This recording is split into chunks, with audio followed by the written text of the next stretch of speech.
بسم اللہ الرحمن الرحیم صلی اللہ علی النبی الامی و آلہ صلی اللہ علیہ وآلہ وسلم صلی اللہ تعالی علیہ وسلم۔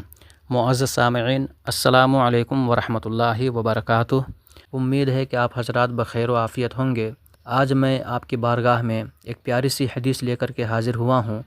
آپ سے گزارش ہے کہ اس حدیث کو آپ مکمل سماعت کریں اور اپنے دوست و احباب تک اسے پہنچانے کی بھی کوشش کریں تاکہ آپ کے ساتھ ساتھ وہ لوگ بھی اس حدیث سے فائدہ حاصل کر سکیں۔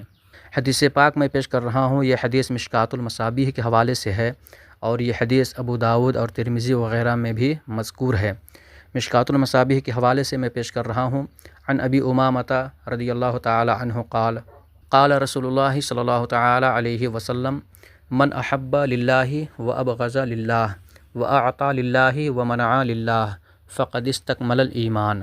سب سے پہلے اس حدیث کا آپ ترجمہ ملاحظہ کر لیں۔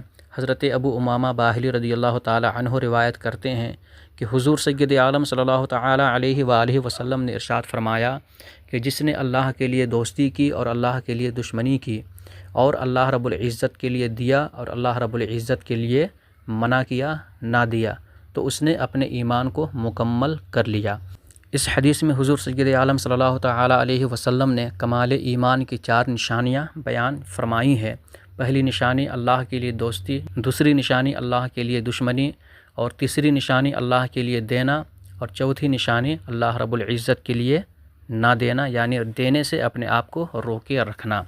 یہ 4 چیزیں ہیں جو کمال ایمان کی نشانی ہے، مکمل ایمان والا ہونے کی یہ پہچان ہے۔ تو جس شخص کے اندر یہ 4 خوبیاں ہوں، 4 صفتیں ہوں، وہ یقیناً کامل الایمان ہے، ایمان میں وہ سچا ہے، مکمل ایمان والا ہے۔ اب غور کیجئے، من احب للہ و ابغض للہ، یعنی جس نے اللہ رب العزت کے لیے دوستی کی اور اللہ رب العزت کے لیے دشمنی کی، تو اس سے اس جانب بھی اشارہ ہے کہ ہم کسی سے دوستی کریں تو اللہ کے لیے کریں، دشمنی کریں تو اللہ کے لیے کریں، لیکن ہماری حالت ایسی نہیں ہے۔ جب ہم اپنے اندر غور کرتے ہیں تو پتہ چلتا ہے کہ ہم اللہ کے دشمنوں سے دوستی کرتے ہیں اور اللہ کے دوستوں سے ہم دشمنی کرتے ہیں، جبکہ ہمیں چاہیے کہ اللہ کے دوستوں سے دوستی کریں یا اللہ کے دشمنوں سے دشمنی کریں۔ اگر ہم اللہ رب العزت کے لیے اگر دوستی کرتے ہیں تو اس کے لیے یہ لازم ہے کہ ہم اللہ کے دوستوں سے ہی دوستی کریں، ورنہ دشمنوں سے دوستی کرنا یہ اللہ رب العزت کے لیے دوستی کرنا نہیں ہے۔ یہ اللہ رب العزت کے لیے دشمنی کرنے کا مطلب یہ ہے کہ جو اللہ رب العزت کے دشمن ہیں، اللہ رب العزت کے غدار ہیں، جو باغی ہیں، جو دشمن رسول اور دشمن خدا ہیں، اگر ہم ان سے، ایسے لوگوں سے اگر ہم دوستی کرتے ہیں تو یہ اللہ رب العزت کے لیے دشمنی کرنا نہ ہوا، بلکہ ہم اپنے مفاد کے لیے دشمنی کر رہے ہیں۔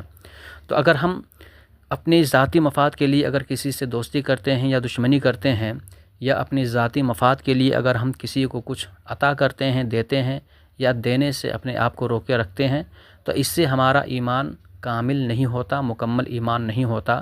اگر ہم چاہتے ہیں کہ ہمارا ایمان پایۂ تکمیل تک پہنچے اور ہمارا ایمان کامل الاکمل ہو، تو اس کے لیے ضروری ہے کہ ہم ہر معاملات میں اللہ رب العزت کی رضا تلاش کریں۔